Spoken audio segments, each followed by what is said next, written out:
வயசான காலத்துல இதையெல்லாம் நினைச்சா நிம்மதியா சாப்பிட முடியல, படுத்தா தூங்க முடியல. மனக்கவலையோட போய் சேர்ந்துடுவோம் போல இருக்கு.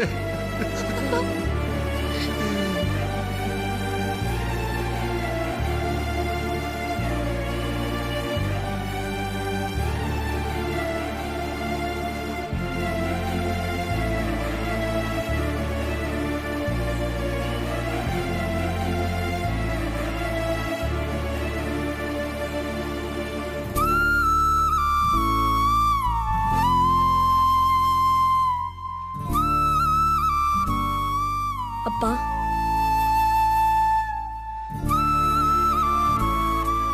வாங்கப்பா சாப்பிடலாம். சாப்பாடு வேண்டாம், ஒண்ணு வேண்டாம். நீ என் எதிரில நிக்காத, போடா உள்ள. அப்பா, நான் உங்ககிட்ட அப்படி பேசிருக்க கூடாது. நான் பண்ணது தப்புதான்ப்பா. என்ன தயவு செஞ்சு மன்னிச்சிருங்கப்பா. வேணா இன்னும் 2 அடி கூட அடிச்சுக்கோங்கப்பா. ஆனா சாப்பிட வாங்கப்பா. அப்பா, நான் மேல் டியூஷனை கட் பண்ணிட்டு கிரிக்கெட் விளையாடலாம் போக மாட்டேன்ப்பா.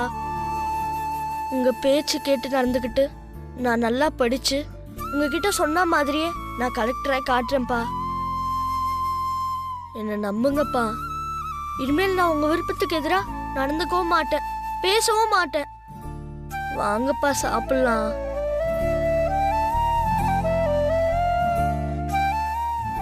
நான் பேசுனதை கேட்டுட்டு சின்ன பையனி என்ன மன்னிச்சுக்கோங்கப்பா.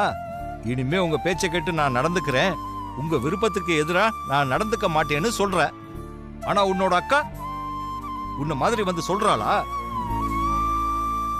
அவ வந்து சொல்ல மாட்டா. ஏன்னா இப்போ அவ ஊர்ல இருந்த பழைய பார்வதி இல்ல, மாறிட்டா, மொத்தமா மாறிட்டா. அதனால தான் என் வார்த்தைக்கு மரியாதை கொடுக்காம என்ன மதிக்காம இப்படி எல்லாம் பண்ணிக்கிட்டு இருக்கா.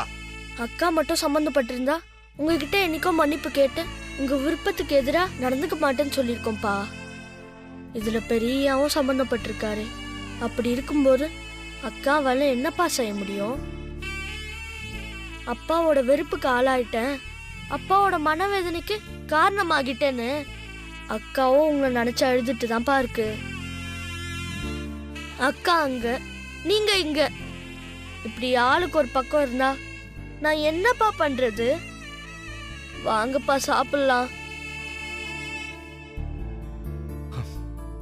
சரி, நீ போ, நான் வரேன்.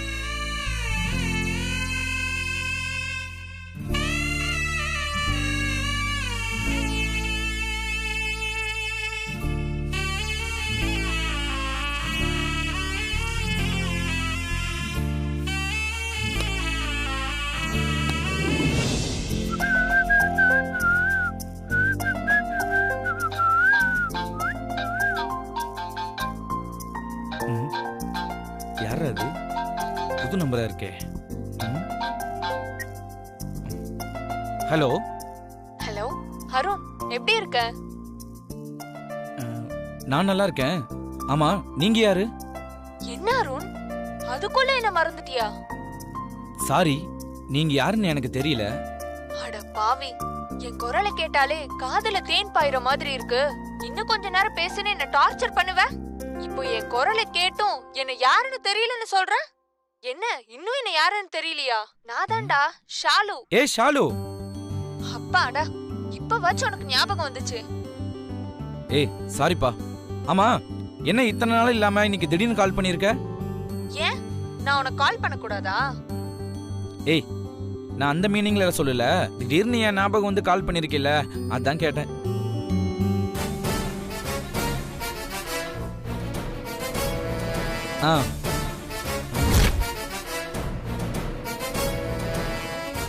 ஃபர்ஸ்ட்ல நம்ம எப்படி பேசுவோம், இப்ப நானே ஃபோன் பண்றேன்.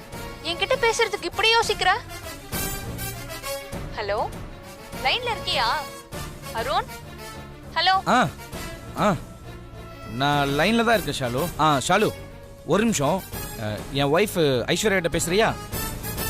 உன் ஒய்ஃப் கிட்டயா? அவங்க கிட்ட நான் என்ன பேசுறது? சும்மா பேசு சைலோ. இரு, ஒரு நிமிஷம் கொடுக்குறேன். ஐஷு, என் ஃப்ரெண்டு.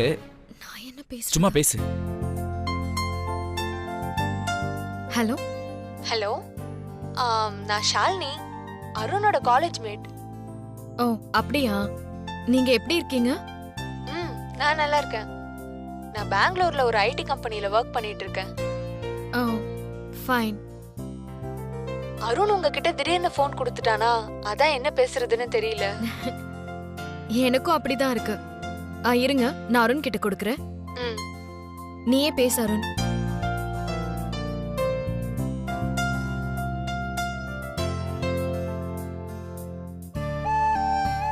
ஹலோ அருண், நான் அப்புறமா கால் பண்றேன். ஓகே.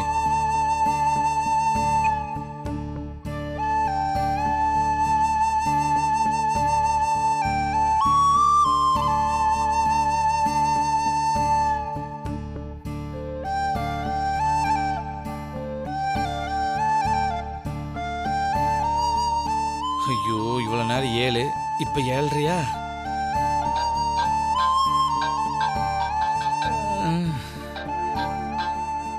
என்ன நினைக்க போறாளோ? ஹலோ. வணக்கம் சார், நான் திவ்யா பேசுறேன். ஒரு நிமிஷம் இருங்க. என்னோட ஒய்ஃப் பக்கத்துல தான் இருக்காங்க. நீங்க எதுவா இருந்தாலும் அவங்க கிட்ட பேசுங்க. ஐஷு பேசு. யாரு? யாருன்னு தெரியல ஐசு. ஏதோ லேடிஸ் பேசுறாங்க. நீயே கேள யாருன்னு. ஹலோ. மேடம் வணக்கம், நான் திவ்யா பேசுறேன். வேர்ல்ட் டூர் ஆர்கனைசேஷன்ல இருந்து கூப்பிடுறேன். உங்ககிட்ட ஒரு 2 மினிட்ஸ் பேசலாமா? சாரிங்க, இப்போதைக்கு எனக்கு டூர் ஐடியாலாம் எதுவும் கிடையாது. Okay ma'am, thank you.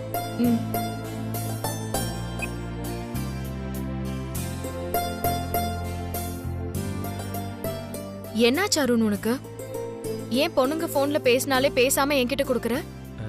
Shailaja விஷயத்துல அடிபட்டதுல இருந்தே நான் ரொம்ப கவனமா இருக்கேன் ஐசு. உனக்கு தெரியாம எந்த ஒரு பொண்ணுகிட்டையும் ஃப்ரெண்ட்ஷிப் வச்சுக்க கூடாதுன்னு நினைக்கிறேன். என்னோட லைஃப்லயே எனக்குன்னு இருக்கிற ஒரே கேர்ள் ஃப்ரெண்டு நீ மட்டும்தான் ஐசு. அதுல நான் ரொம்ப உறுதியா இருக்கேன் ஐசு. உனக்கும் எனக்குமான உறவுல இனி எந்த பொண்ணாலையும் நமக்குள்ள விரிசலே வரக்கூடாது. மனசு போட்டு குழப்பிக்காத அருண். எப்போ ஷைலஜா விஷயத்துல உன்னை நீயே தண்டிச்சுக்க முடிவு பண்ணியோ அப்பவே உன் மேல எனக்கு நம்பிக்கை வந்துருச்சு அருண். இனிமே ஷைலஜா மாதிரி இன்னொருத்தி வந்து உன் மேல குற்றம் சுமத்தினா கூட நான் நம்ப மாட்டேன். அதனால நீ எப்பவும் போல இயல்பா இரு அருண்.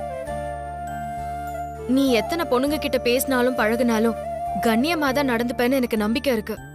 அதனால நான் உன்னை தப்பா எடுத்துப்பேன்னு நீ உன் மனசை போட்டு குழப்பிக்காத Arun. Thank you ice.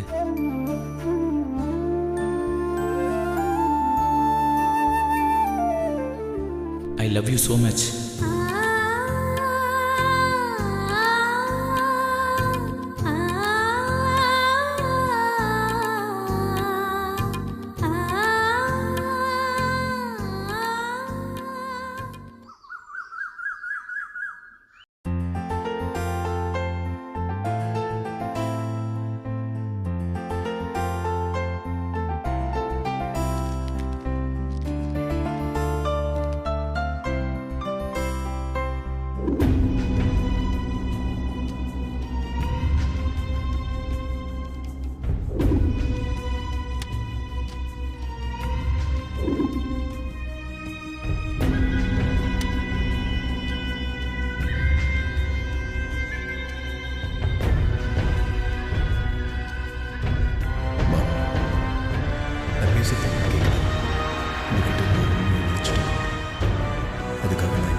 Akila,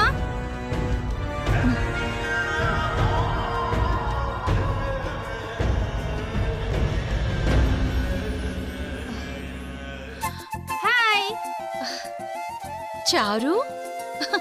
what a surprise. என்ன இது திடீர்னு வந்து நிக்கிற? வா வா. எத்தனை நாள் ஆச்சு உன்னை பார்த்து? இரு உட்காரு. Okay okay. நான் கனடாவில் இருக்கேன். பொண்ணு வீட்டுக்கு போயிருந்தப்போ உனக்கு ஆக்சிடென்ட் ஆயிடுச்சுன்னு தகவல் கிடைச்சது. ஆனா உடனே வந்து உன்னை பார்க்க முடியாம போயிடுச்சு. இன்னைக்கு தான் கனடால இருந்து வந்தேன். ஃப்ளைட்ல இறங்கின உடனே நேரா உன்னை பார்க்க வந்துட்டேன். சரி, என்ன சாப்பிடுற? எனக்கு ஒண்ணும் வேணாம். வரும்போது தான் நான் சாப்பிட்டு வந்தேன். சரியா? சரி, மேல ரூம்ல போய் பேசலாம். ஓகே. வா சாரு, உட்காரு.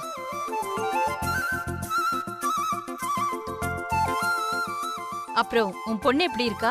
நல்லா இருக்கா. உனக்கு ஆக்சிடென்ட் ஆயிடுச்சுன்னு தெரிஞ்சதுக்கு அப்புறம் ரொம்ப ஃபீல் பண்ணி மனசு உடைஞ்சு போயிட்டா. ஊருக்கு போனதுக்கு அப்புறம் கால் பண்ணி அகிலா ஆண்டி எப்படி இருக்காங்கன்னு தெரிஞ்சுக்கிட்டு எனக்கு கால் பண்ணி சொல்லுங்கன்னு சொன்னான். ஏர்போர்ட் வர வரைக்கும் சொல்லுங்கன்னு சொன்னான். ஆமா, நான் வரும்போது சோஃபால கண்ணை மூடிக்கிட்டு ஒரு மாதிரி சாஞ்சுக்கிட்டு தூங்கிட்டு இருந்தியே. இன்னும் உன் உடம்பு முழுசா குணமாகலையா? ஏதாவது ப்ராப்ளமா? இல்ல, எனக்கு உடம்புல எந்த ப்ராப்ளமும் இல்ல சாரு, நல்லா தான் இருக்கேன். ஆனா மென்டலி நான் கொஞ்சம் டிஸ்டர்ப்டா தான் இருக்கேன். மென்டலி ஏதாவது ப்ராப்ளமா? என்னன்னு தெரியல சாரு, இப்பெல்லாம் அடிக்கடி ரொம்ப டிஸ்டர்பன்ஸா இருக்கு. சாரு, நீ சைக்காட்ரிஸ்ட் தானே? சரியான நேரத்துக்கு தான் வந்திருக்க. எதனால எனக்கு இப்படி ஆகுதுன்னு கொஞ்சம் செக் பண்ணி சொல்ல. ஷூர், சொல்லிடலாம். வாங்க டாக்டர். ஹலோ. நீங்க எப்போ வந்தீங்க? இப்பதான் வந்தேன். நீங்க எப்படி இருக்கீங்க? I am fine, thank you. Akila, அடிக்கடி மைண்ட் டிஸ்டர்ப் ஆகுதுன்னு சொன்னியே, இப்போ எப்படி இருக்கு? ஆக்சிடென்ட் ஆகி ஹாஸ்பிட்டல்ல இருந்து டிஸ்சார்ஜ் ஆகி வீட்டுக்கு வந்ததுல இருந்து இந்த மாதிரி டிஸ்டர்பன்ஸா இருக்கு. எது மாதிரி டிஸ்டர்ப் ஆகுது? எனக்கு ஆதியோட வாய்ஸ் ரேண்டமா அப்படியே கேட்டுக்கிட்டே இருக்கு. ஆனா அவன் என்ன பேசுறான்னு எனக்கு தெளிவா எதுவும் புரிய மாட்டேங்குது. Okay okay. இப்போ வீட்டுக்கு வந்ததுல இருந்து இந்த மாதிரி டிஸ்டர்பன்ஸ் தொடர்ந்துகிட்டே இருக்கு. ஓகே. நான் ஹாஸ்பிட்டல்ல சுயநினைவு இல்லாம மயக்கத்துல இருக்கும்போது ஆதி என்கிட்ட வந்து ஏதாவது பேசினானான்னு நான் இவர்கிட்ட கேட்டதுக்கு ஆதி என்கிட்ட வந்து எதுவுமே பேசலன்னு இவர் சொல்றாரு. நீ மயக்கத்துல இருக்கும்போது அகிலா, ஆதி உங்ககிட்ட எதுவுமே பேசல. நீ ஏதோ பிரமையில இருக்க. கேட்டியா? இப்படிதான் இவர் சொல்லிக்கிட்டே இருக்காரு. எனக்கு இது பிரமையா இல்லையா, ஏன் இப்படி டிஸ்டர்ப்டாவே இருக்கேன்னு எனக்கு ஒண்ணுமே புரியல சாரு. அவ்வளவுதானே, என்னன்னு டெஸ்ட் பண்ணி இப்போ நம்ம பாத்துடலாம். டாக்டர், என்ன பண்ண போறீங்க? அகிலாவோட சப்கான்ஷியஸ் மைண்டோட இன்டராக்ட் பண்ணி பார்த்தா என்னன்னு தெரிஞ்சிருங்க. இது எதுக்காக? சுயநினைவு இல்லாதப்ப கூட நம்ம மூளை வந்து இயங்கிக்கிட்டே தான் இருக்கும். ஆனா நம்மளை சுத்தி நடக்கிற எல்லாமே வந்து நம்ம மூளையில வந்து ரெக்கார்ட் ஆகிக்கிட்டே தான் இருக்கும். சில பேருக்கு அது ஞாபகம் இருக்கும், மயக்கம் தெளிஞ்சதுக்கு அப்புறம் கூட சில பேருக்கு அது ஞாபகம் இருக்காது. இல்லை, இப்போ அகிலாவுக்கு வந்து என்ன நடந்தது மயக்கமாக இருக்கிற டைம்ல அப்படிங்கறது நம்ம செக் பண்ணி பார்த்துட்டு அதை கண்டுபிடிக்கிறதுக்கான இதை பார்க்கலாம். ஸோ அந்த ட்ரீட்மெண்ட் தான் இப்போ பண்ண போறது.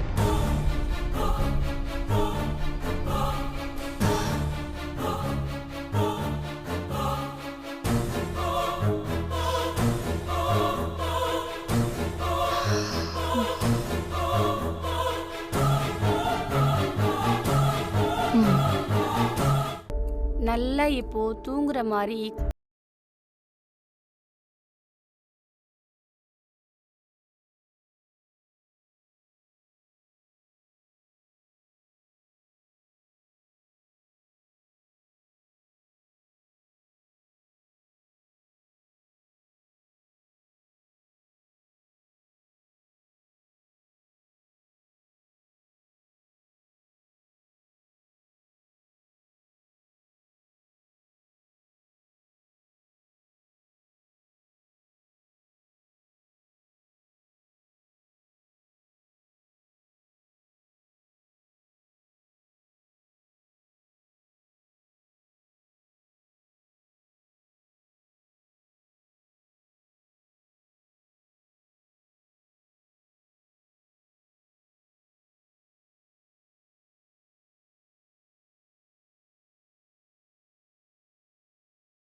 ப்ராப்ளம் கிரியேட் ஆயிருக்கு. ஆமா, ஆதி எங்க? ரூம்ல இருக்கானா? ப்ரோ ரூம்ல இல்லப்பா, ஆபீஸ் போயிருக்காரு. என்ன ப்ராப்ளம் அங்கிள்? ஆபரேஷனுக்கு அப்புறம் அகிலா மயக்கத்துல இருக்கும்போது ஆதி தனியா பேசுறேன்னு உள்ள போனால, அதுல இப்ப என்னப்பா ப்ராப்ளம்? ஆதி உள்ள போய் மயக்கத்துல இருக்கிற உன் அம்மா கிட்ட என்ன பேசினான்னு தெரியாது. ஒருவேளை பார்வதி விஷயத்த சொல்லியிருக்கலாம். அதனால இப்ப ஏதாவது பிரச்சனையா அங்கிள்? அகிலா என்கிட்ட எனக்கு கண்ணை மூடினா ஆதியோட குரல் ரேண்டமா கேக்குது, ஆனா என்னன்னு தெளிவா கேட்கல. ஹாஸ்பிட்டல்ல ஆதி என்கிட்ட ஏதாவது பேசலானான்னு கேட்டா, ஆனா அப்படி எதுவும் பேசலன்னு சொல்லி வச்சிருந்தேன். ஆனா இப்போ அகிலாவோட ஃப்ரெண்டு டாக்டர் சாரு வந்திருக்காங்க. டாக்டர், என்ன பண்ண போறீங்க? அகிலாவோட சப்கான்ஷியஸ் மைண்டோட இன்ட்ராக்ட் பண்ணி பார்த்தா என்னன்னு தெரிஞ்சிருங்க.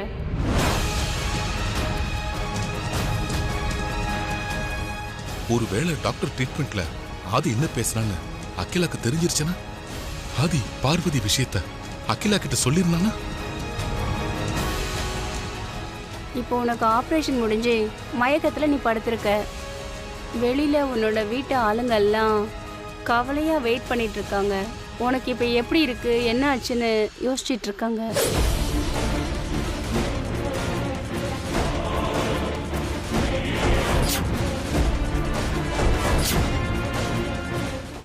அப்போ ஆதி கதவை திறந்துட்டு மெல்ல வந்து உன்னை பார்க்க வர அகிலா.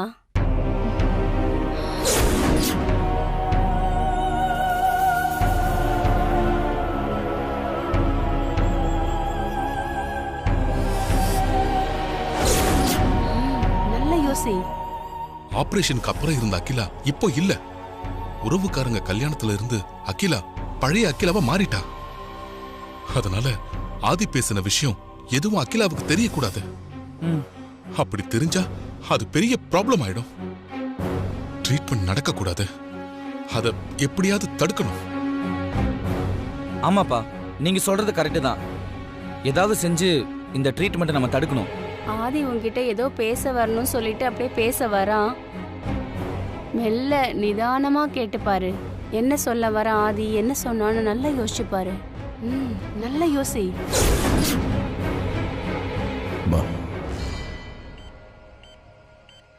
நான் பேசுறது உங்களுக்கு கேக்குதா? நான் பேசுறது உங்களுக்கு கேக்குதோ இல்லையோ, என் மனசுக்குள்ள இருக்கிறத நான் உங்ககிட்ட சொல்லிட்டேன்னு திருப்தி அது எனக்கு வேணுமா? வாங்க பாப்பி, பார்க்கலாம்.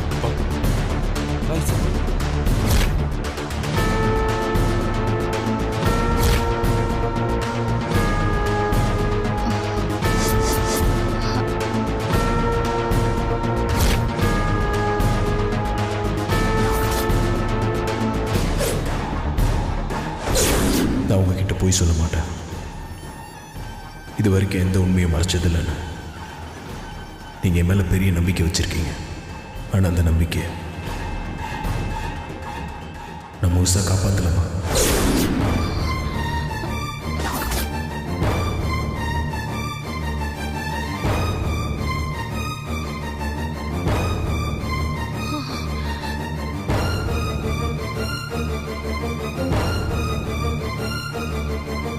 நல்ல யோசி. என்ன நடந்துச்சு? உங்ககிட்ட இருந்து ஒரு உண்மையை மறைச்சிட்டேன். அதுக்காக நான் இப்போ மன்னிப்பு கேட்டுக்கிறேன்.